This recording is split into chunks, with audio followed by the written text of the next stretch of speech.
करता था सो क्यों किया, अब कर क्यों पछताए। बोया पेड़ बबूल का, आम कहाँ से खाए। अर्थात संत कबीरदास जी समझाते हैं कार्य को विचार कर करना चाहिए। जिस प्रकार बबूल का पेड़ बोकर आम खाने की इच्छा की जाए वह निष्फल रहेगी। बगैर विचार कार्य करके फिर पश्चाताप नहीं करना चाहिए। कबीर एक उदाहरण देते हुए हमें समझाते हैं, नदी बहती रहती है, बहता रहना इसका स्वभाव है। लेकिन अगर तुम एक चट्टान पर बैठ जाओ और नदी के पानी में अपने पैर डालकर हिलाओ डुलाओ तो यह तुम सिर्फ अपने मज़े के लिए कर रहे हो। लेकिन यह महसूस करना और फिर दावे से कहना कि चूंकि तुम पैर चला रहे हो इसलिए सारी नदी में बहाव है, यह तुम्हारा अहंकार है। मौत के बारे में भी हमारा यही रवैया है। हमें हमेशा फिक्र लगी रहती है, मेरे बिना क्या होगा, मेरा बिना मेरा परिवार कैसे जिएगा, मेरा घर, मेरा कुत्ता, मेरी कार, मेरा दफ्तर, इनका क्या होगा। मैं मेरी करते करते हमारा अहंकार लगातार बढ़ता जाता है। लेकिन जरा अपने आसपास देखो, किसी देश के राष्ट्रपति की मृत्यु हो जाए तो वहाँ का कामकाज बंद नहीं हो जाता, ना ही कोई कारोबार इस वजह से ठप हो जाता है कि उसके चेयरमैन की मृत्यु हो गई है। ना ही हमारे परिवार के किसी सदस्य की मौत होने पर घर के कामकाज बंद होते हैं। जिंदगी चलती रहती है, हम सिर्फ थोड़े वक्त के लिए शोक मनाते हैं। जिंदगी कभी भी किसी भी कारण से नहीं रुकती।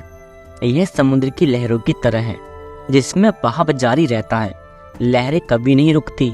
जिंदगी भी लहरों की तरह है, हमेशा चलती रहती है। समुद्र में कभी ज्वार आता है, कभी भाटा, लेकिन बहाव जारी रहता है। इसी तरह जिंदगी में कभी उतार आता है, कभी चढ़ाव। इस उतार चढ़ाव के बावजूद जिंदगी चलती रहती है।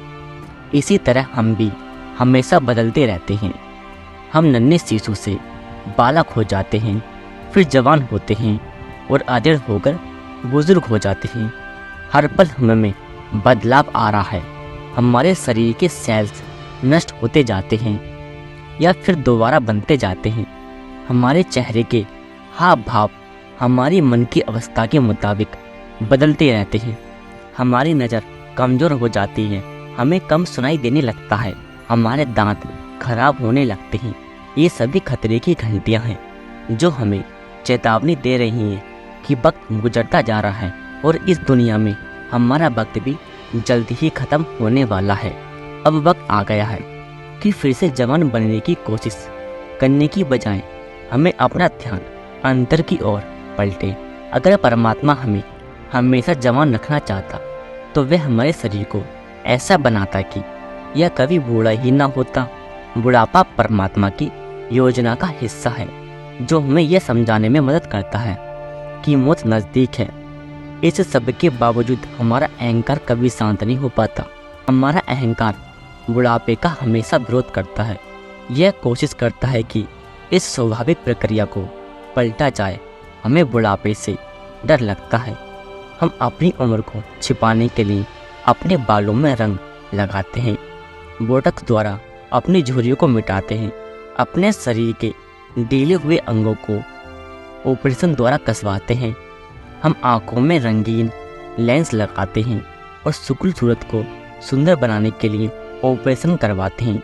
ऐसी चीज़ें आजमाकर हम कुदरत के कानून में दखल दे रहे हैं। वक्त गुजरने के साथ साथ शरीर में धीरे धीरे दर्द शुरू हो जाता है जो फिर कभी हमारा पीछा नहीं छोड़ता। हमारी जवानी और इसकी मस्ती की केवल यादें रह जाती हैं और घुटनों की ओर कमर और जोड़ों के दर्द उनकी जगह ले लेते हैं। हम इस शरीर को सुंदर बनाने में इतनी कोशिश, इतना वक्त और पैसा लगा देते हैं जो आखिर में कमजोर और बूढ़ा होकर ख़त्म हो जाएगा। क्यों ना हम अपना कीमती वक्त और कोशिश अपनी आत्मा को संवारने में लगाएं जो काल और समय की सीमा से परे है, असीम है, शाश्वत है। हम दौलत इकट्ठी करते हैं और दुनियावी चीज़ों का ढेर लगा लेते हैं जिन्हें मौत के बाद हम अपने साथ नहीं ले जा सकते। क्यों ना सिर्फ उस दौलत को इकट्ठा करें जिसे हम अपने साथ ले जा सकते हैं। वह है भजन सिमरन की दौलत।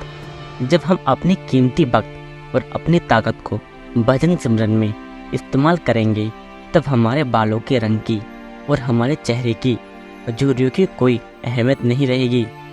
दुख, तकलीफ और बीमारी हमें याद दिलाते हैं कि हमारा अंत निकट है। अहंकार हमारी झूठी जिम्मेदारियों के भारी बोझ को और बढ़ा देता है। हमें केवल इस अहंकार को छोड़ने की ज़रूरत है। अपने आखिरी सफ़र की तैयारी के लिए, जीते जी मरने की कोशिश के लिए हमें निडर बनने की ज़रूरत है।